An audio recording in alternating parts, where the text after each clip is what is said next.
Շնորհակալություն։ Շնորհակալություն։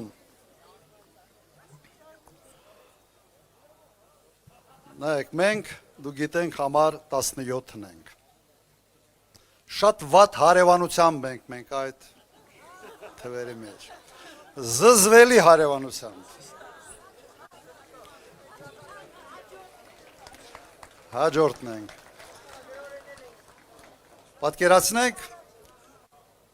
Պատկերացրեք, թե ինչ ապրումներով մենք պետք է գնանք եւ այդ քվեաթերթիկը վերցնելուց, որը շփում է ունենալու արյունոտ քվեաթերթիկի հետ։ Դրանով էլ կանցնենք ոչինչ եւ կհաղթենք։ Սիրելի ժողովուրդ, առաջի հերթին շնորհակալություն, որ այս եղանակի ժամանակ այստեղ եք եւ պատրաստ եք մեզ լսել։ Մենք էլ եկել ենք այստեղ ձեր տրամադրությունը հասկանալ եւ ձեր տրամադրությունը մեզ ողջևորում է։ Շնորհակալություն, սրտան շնորհակալություն։ Սիրելի ժողովուրդ, եղել եմ 10 տարի նախագահ, անցել եմ 2 շատ հաճեցված քարոզարշավով։ Նախագահության ժամանակ բազմաթիվ հանդիպումներ եմ ունեցել ի պաշտոնե։ Երբեք չի եղել որևէ հանդիպման ժամանակ, որևէ հանրահավաքի ժամանակ, որևէ շփումների ժամանակ, որ Հայաստանի Հանրապետության քաղաքացին ինձ հարցնի, ասի պարոն նախագահ, կարող է պատերազմ լինի։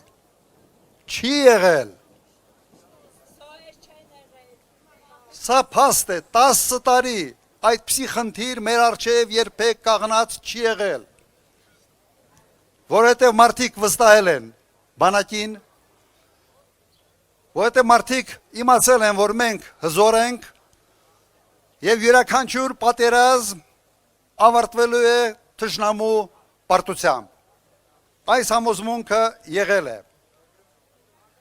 Երկիրը ստաբիլ զարգանում էր եւ դա հնարավորություն էր տալիս մեզ բարձրացնել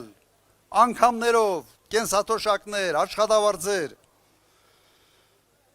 Մենք լավ հարաբերություններ ենք կառուցում աշխարհի բոլոր երկրների հետ։ Ռազմավարական հարաբերություններ Ռուսաստանի հետ, Եվրոմիության հետ, անդամակցել են բազմաթիվ միջազգային կազմակերպություններին, երբեք մեկը մյուսին չհակադրելով։ Հասկանում եք, չհակադրելով։ Մենք այն ժամանակ արդյունավետ բանակցություններ ենք վարում Արցախի հարցի կարգավորման շուրջ։ Եվ այդ բանակցությունները Մինսկի խմբի ներքո էին ընթանում, Միացյալ Նահանգներ, Ռուսաստան, Ֆրանսիա։ Այս ամենը մեկ արկածախնդիր մարդ եկավ ու քանդեց։ Բայց ոնց ինքը եկավ։ Եկավ, համոզեց ժողովրդին, խաբեց ժողովրդին եւ ընտրվեց։ Սա փաստ է։ Ընտրվելուց հետո սաբոտաժի ենթարկեց ամբողջ բանակցային գործընթացը, ավիրեց ամեն ինչ։ Ես կփորձեմ ժողովուրդ ջան, կարճ։ Լավ, ես շատ կարճ մի փոքր մի պատմություն ասեմ եւ սրանով ձեզ բանի տակ չդնեմ, կներեք, հա, ուղղակի չեմ կարող նայել ոնց է մեր ժողովուրդը ոնց է թրջվում։ Մի մարդ գալիս է հիվանդանոց, գալիս է բժշկի մոտ։ Ասում է բժիշկ ջան, սաղ մարմինս ցավում է։ Դες մոտեն շիլնում էլի։ Ոնց է ցավում։ Դե ասում է ցավում է, գլուխը ցավում է, ձեռքը ցավում է, ասենց մատը տանում է, ասում է գլուխը ցավում է, ձեռքը ցավում է, ոտը ցավում է, փորը ցավում է։ Այս բժիշկը շշմում է, ասում է, սա դոկտորական դիսերտացիայի նյութ է։ Մի հատ կոնսիլիում են հավաքում, սա բժիշկները հավաքում են, ասում են, այս ինչ նոր հիվանդություն է հայտ եկել։ Ժողովուրդ ջան, հետո պարզվել է, որ այդ մարդու մատը ջարդված էր։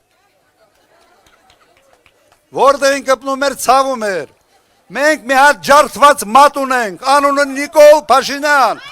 որը պետք է պոկել եւ վռնդել։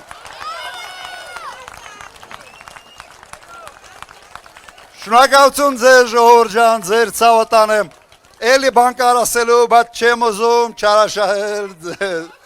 այս վիճակը։ Շնորհակալություն, ուրեմն, միասին կարող է, միասին հունիսի 7-ին, համար 17-ին, համար 17-ին, համար 17-ին, շնորհակալություն ձեզ, շնորհակալություն ձեզ։